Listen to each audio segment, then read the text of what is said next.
Bau apaan nih anjrit? Amis, busuk lagi. Ini udah mulai. Hai millennials, balik lagi nih sama gue Hisham Lutfi Haikal di channel millennials.do. Asik, heboh. Nah, kalau waktu di episode bareng gue yang pertama itu kita ngebahas masalah mengapa menguap mengeluarkan air mata. Tapi sekarang kita masuk di episode kedua bareng gue nih, bareng gue pribadi.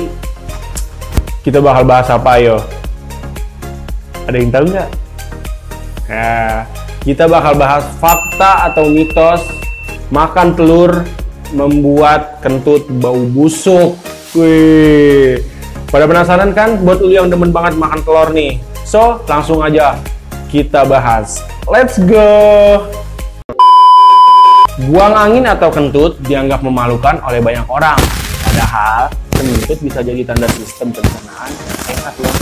Milenial pernah nggak kentut sembarangan? Kalau pernah sama kita juga. Hai! Nah, karena terkait dengan sistem pencernaan, makanan punya peran penting. Misalnya, kacang-kacangan.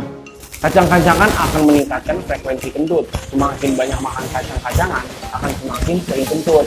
Jadi, milenial jangan pernah takut sering kentut karena makan kacang-kacangan. Jadi sebenarnya kentut itu sehat milenial. Jangan takut kentut, karena kalau nggak bisa kentut, mahal operasinya.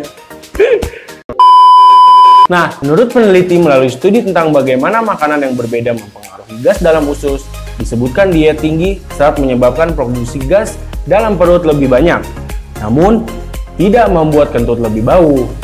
Rata-rata, orang menghasilkan sekitar 1,5 liter gas per hari atau 10-20 kali kentut.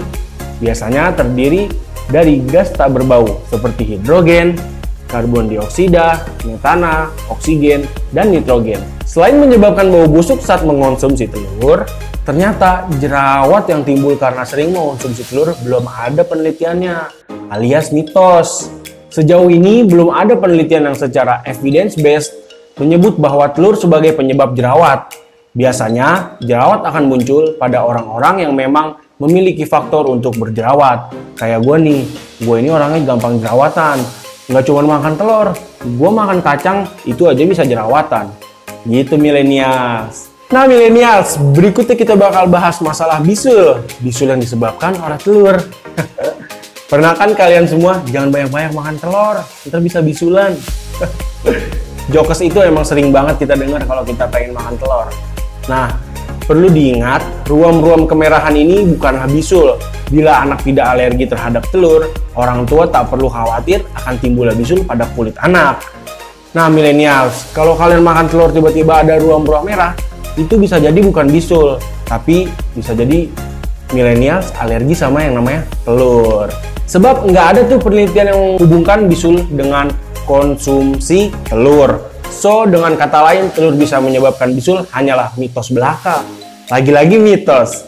Orang-orang dulu emang suka banget sama yang namanya mitos fakta, terutama di telur. Katanya kebanyakan makan telur bisa bisul, kebanyakan makan telur bisa jerawatan. Ternyata itu hanya mitos belaka guys. Gitu millennials. Ngomong-ngomong soal bisul, kondisi ini sebenarnya merupakan peradangan kulit yang terlokasi. Biasanya sering terjadi di folikel rambut. Bisul sendiri mengandung nanah di dalamnya. Kayak jerawat ya. Nah, nanah yang muncul ini merupakan hasil pertempuran sel darah putih dengan bakteri penyebab bisul. Begitu millennials. Ngerti kan? Nah millennials, kesimpulannya adalah setiap orang yang sehat sekalipun aja bisa mengalami bisulan. Nah, berikut beberapa orang yang beresiko mengembang bisul atau bisa menularkan bisul. 1. Orang yang memiliki masalah kulit lain seperti eksim dan jerawat. 2. Kontak langsung dengan kulit yang mengalami infeksi atau biasa disebut Staphylococcus aureus. Yang ketiga ada orang yang memiliki masalah kekebalan tubuh. Keempat, terakhir, pasien diabetes. Karena penyakit ini menyulitkan tubuh melawan infeksi, termasuk infeksi kulit. Oke millennials, sampai di sini dulu pertemuan kita. Sampai jumpa lagi di next video bareng gua. Don't forget millennials, jadilah generasi millennials cerdas, open your mind and see the world. Gua Hisam Lutfi Haikal pamit undur diri. Bye-bye!